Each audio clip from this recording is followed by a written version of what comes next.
direito do trabalho, a gestante é tratada de um jeito bastante diferenciado de qualquer outra pessoa. Existem direitos específicos que a gestante tem e isso varia também de acordo com a função que ela trabalha, que ela terá de deixar de trabalhar talvez devido à condição dela de gestante e também com o tipo de contrato. Meu nome é Gregory, sou advogado trabalhista aqui na Agulha Advogados. Vamos conferir hoje sobre os direitos da gestante no direito do trabalho.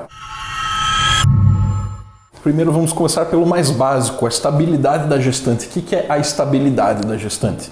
Desde o momento quando ela descobre que ela está grávida até 5 meses de idade, tá? Não são 5 anos, são 5 meses de idade da criança após ela nascer. A gestante não pode ser demitida, salvo por justa causa. Isso aí chama-se de estabilidade provisória. Você vai encontrar lá na CLT, no artigo 392-A. E também na Constituição Federal, que prevê isso em menos detalhes que na CLT. Pode ocorrer, por exemplo, a rescisão indireta, né, que isso aí tem um outro vídeo que vocês podem consultar depois, do contrato de trabalho da gestante. Por quê? Vamos começar. A gestante não pode realizar trabalhos insalubres, não pode realizar trabalhos periculosos e não pode realizar qualquer trabalho contrário à recomendação médica emitida pelo médico dela. Insalubre, por exemplo, trabalhar em frigorífico, ela não pode. Se ela trabalhava, por exemplo, em uma câmara fria, ela não pode mais trabalhar lá dentro, porque é um trabalho insalubre. Periculoso, o que é? Trabalhar com explosivos, ou perto de algo que exploda. Eletricidade, ela não pode trabalhar diretamente com essas coisas mais. Se ela trabalhava na empresa, por exemplo, como corte de carnes dentro de uma câmara fria, ela não pode mais fazer a função. Ela tem que ser relocada para outra função que seja salubre, sob pena de ter a rescisão indireta. Agora que vocês sabem o que é a estabilidade da gestante, agora vocês vão saber como ela pode perder essa estabilidade. Como eu disse anteriormente, por uma falta grave. O que é uma falta grave? São aquelas faltas que estão lá no 482 da CLT, o artigo 482, mas não se esqueça, tem que ser grave o suficiente. Não adianta uma falta pequena, por exemplo, ela esqueceu de bater o ponto dela, ou ela esqueceu de entregar um relatório a tempo. Tem que ser algo grave o suficiente. Outra forma que a gestante pode ser demitida, que é alheio à vontade dela, é se a empresa encerrar as atividades. Se a empresa encerrar as atividades, o que acontece? Obviamente, não tem mais empresa para a gestante trabalhar.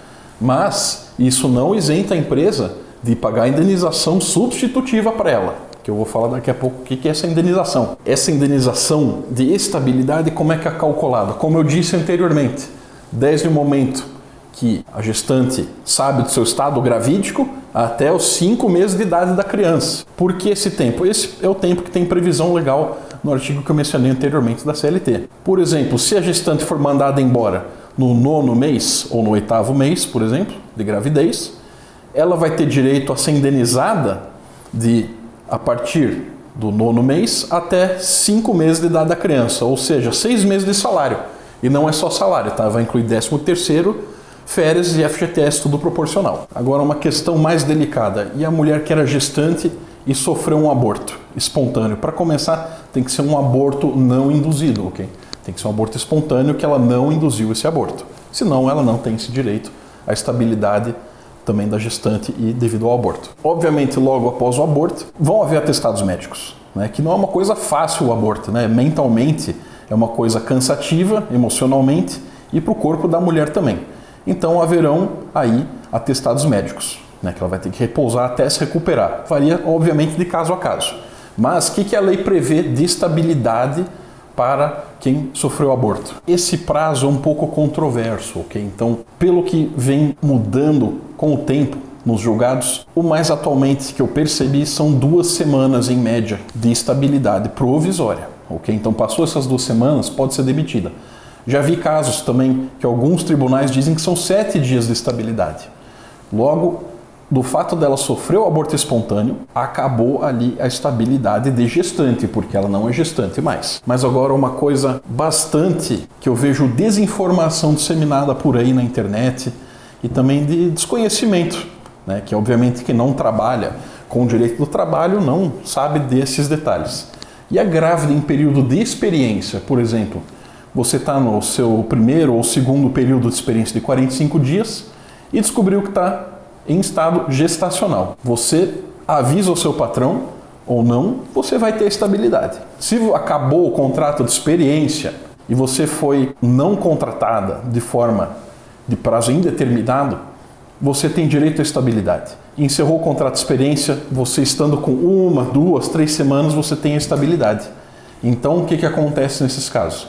Aí você tem que procurar um advogado. Se o seu chefe negar você voltar ao trabalho, você tem que procurar um advogado para ele entrar com uma ação para pedir que você seja reintegrada ou indenizada. Mas, ok, parabéns, você está grávida. Mas como é que você vai demonstrar isso para o patrão? Por favor, você não vai levar o teste de farmácia para ele, tá? Você vai num posto de saúde, ou num hospital, ou num médico, vai fazer o teste, o famoso beta-HCG.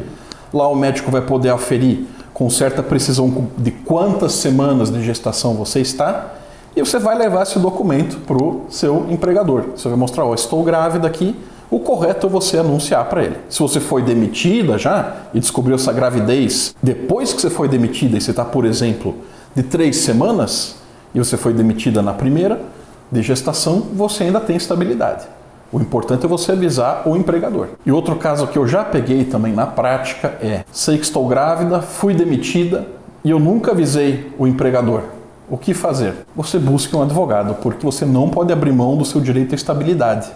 Independente de você entrar com essa ação no 7º mês de gestação, ou independente de acabar de ter nascido o seu filho ou filha e você entrar com essa ação, você não perde esse direito. E esse assunto, inclusive, já é tão controvertido que o TST, Tribunal Superior do Trabalho em Brasília, fez uma súmula que diz que a estabilidade da gestante se aplica ao contrato de experiência. Mas e, por exemplo, quando o advogado vai entrar com a ação? Quando ele entra com a ação, ele pede a reintegração ou a indenização. E isso, eu digo desde já, que os tribunais entendem que cabe à grávida escolher se ela quer voltar ao trabalho ou se ela quer pedir a indenização pelo tempo de até 5 meses de idade da criança dela. Isso soa um pouco estranho, o direito da grávida? Sim, concordo que é uma coisa assim bastante controvertida, mas entendem assim os tribunais que é uma opção da grávida se ela quer pedir a reintegração ou a indenização.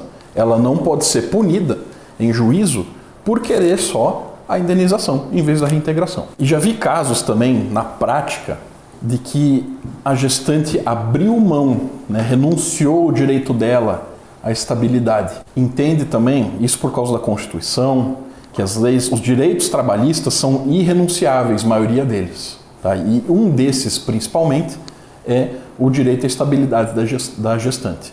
Ela não pode abrir mão da estabilidade dela. Se ela assinou um papel por algum motivo com o empregador anterior e diz que, não, eu abro mão do meu direito, esse papel vai ser nulo de pleno direito e pode ser questionado na justiça. Esse foi o nosso vídeo de hoje. Espero que vocês tenham gostado desse tema bastante controvertido que pode dar até mais vídeos. Deixa o seu like, deixa o seu comentário, se inscreva no nosso canal e até a próxima.